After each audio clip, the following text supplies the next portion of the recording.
Ученик Сыктывкарского физмат-лицея Денис Рубцов стал серебряным призером Балтийской олимпиады по физике. Участие в интеллектуальном состязании приняли 110 школьников из 12 стран мира, а честь России защищала 6 ребят из Москвы, Казани, Пермского края и Коми.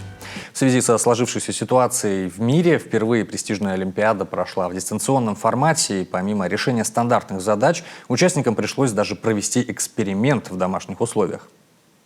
Организаторы Олимпиады заранее попросили нас подготовить довольно простое оборудование. Это бутылка с водой, еще какие-то емкости, довольно простое оборудование. Но нужно было еще скачать мобильное приложение, которое умеет измерять частоту звука.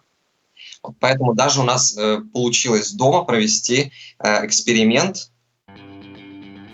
По итогам Олимпиады российские школьники завоевали 2 золотые и 4 серебряные медали. Российская сборная заняла 2-е место в общекомандном медальном зачете.